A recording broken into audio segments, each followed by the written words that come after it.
Hi, my room's a mess. Forgive that, we've been redoing it. But, I was just working my shift at the local toy store where I work. God, am I gonna be this redundant? And, I got the notification that Zoey's Extraordinary Playlist has been cancelled. I will spare you the tearful rendition of How Do I Live, although I'm sure that at this point I can act it almost as well as Jane. I wish, but I'll make this quick because I'm going to go to my best friend's birthday party. A best friend who has been watching season 2 with me as it is aired, and we've done outfits inspired by the characters, a different character every week. You can see it on my Instagram. Like, follow, share, and subscribe. To anyone who's watching this, I am so sorry. I'm not usually this much of a mess, but I thought I'd, be honest, get the feelings going. In a couple months before January of 2020, I started seeing commercials for a cute little musical TV show, and I thought, this is gonna be great. I should try watching this. I'm gonna make this a priority because, theater kid for life. That is a Hamilton painting that my friend did for me, saying, well, what does she love? She loves theater. That's a great comment, fan art that I did in my freshman year. And the show has legitimately changed my life because I used to think Broadway was the only thing, and when I fell in love with the show, I followed some of its actors to, for the record, the Brat Pack, which brought me to Rockwell Tamlin Stage, which is also closed. And I realized that there are so many people out there who are actually honest and genuine and use their platforms for good, which we're seeing so much doesn't exist in Broadway or sometimes in television, but I just wanted to give it a proper goodbye in case we don't get, in case the show doesn't get picked up by Netflix or Hulu or anything, but please just hold on, please. But, I was in love with it from the beginning.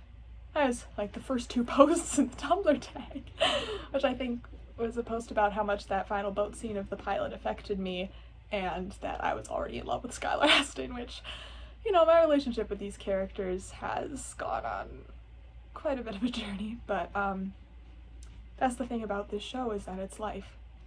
Is that every character, almost every single character, save for like maybe 3, has motivation, and they have flaws, and they have good points, and they have beauty.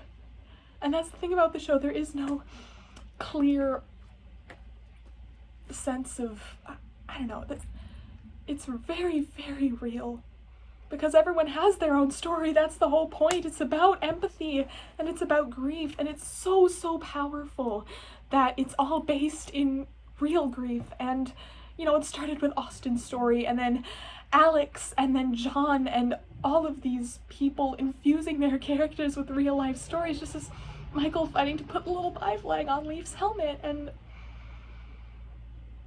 I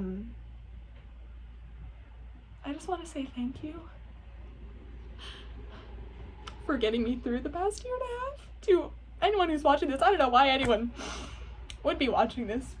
I'm crying, it's great, but the show has, by extension, brought me to my favorite band, a couple of my favorite movies, some people that I'd give anything to work with, and a true standard for what media can be, for what storytelling can be. See, I admire so deeply that, come in, cute little musical TV show, okay, I'm gonna cry a little bit, I'm gonna laugh a little bit, and then it hits you with reality.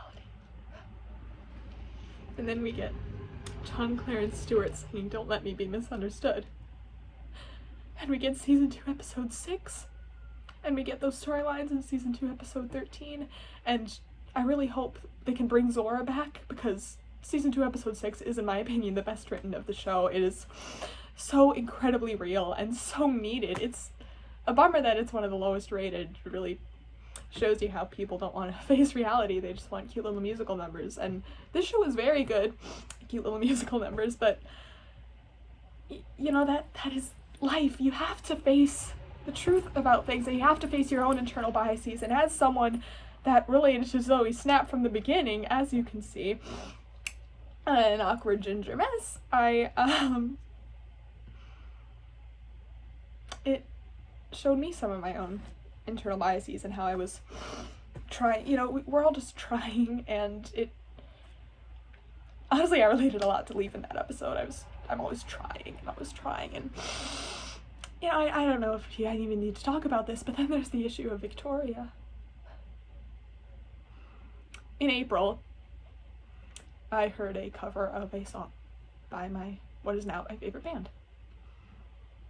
I thought, I don't know what I thought, but I created a hypothetical character for myself, because these are people that are, like I said, genuine and honest and witty and really, really talented, these are the kind of people that I want to work with.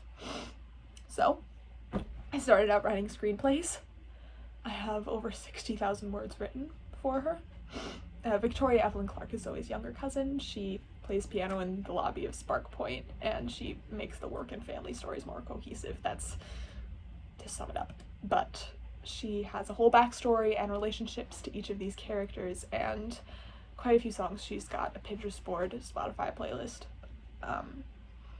She has been my creative outlet for the past year and a half, and I promise she's not just some creepy self-insert. That's not what it is. It's that there are parts of me in her, yes, but I really try to create who she would be in the world of the show. I created her as someone who knows a lot about music, who would then be a foil to Zoey, someone who could sing karaoke late at night with Mo and wake Zoey up in annoyance, and someone who could help David kind of try to work through the toxic masculinity that was somewhat explored in season 1, episode 5, because she's very close with him as well.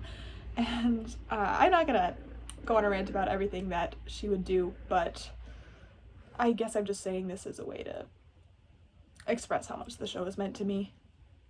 I took one of the first stories I wrote for her, writing her into the season 1, episode 11 karaoke scene, which is masterful in every possible way. Just the development of Joan and Zoey's relationship, I'm gonna stop, but I took it out of context, and I submitted it for my final in my AP Literature and Composition class and got 100%. Like, this show has really done, the song, "You're my world, my heart, my soul." And if anyone in my actual normal life is watching this, you probably think I'm insane. Which, fair. But the show has also brought me closer to a lot of people in my own life that I'm incredibly grateful for. So yeah, it has been the top of my list of dreams to become part of this. And of course it has its flaws. And I have thoughts. But right now I want to give the show a proper goodbye. In case we don't get it again. I want to manifest that someone please pick it up. But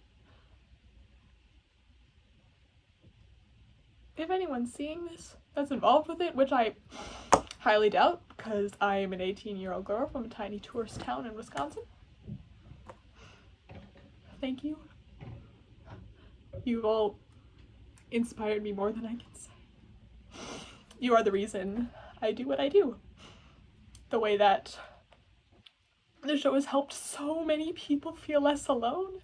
I introduced my friends to it, and after season 1, episode 4, I haven't heard a single "I identify as an attack helicopter" joke. Like, this is real change that's being made. And this is the power of storytelling, and this is the kind of thing that reminds me why I want to be an actress. So thank you. And I'm gonna pull myself together and put on a pretty dress and go to my best friend's birthday party.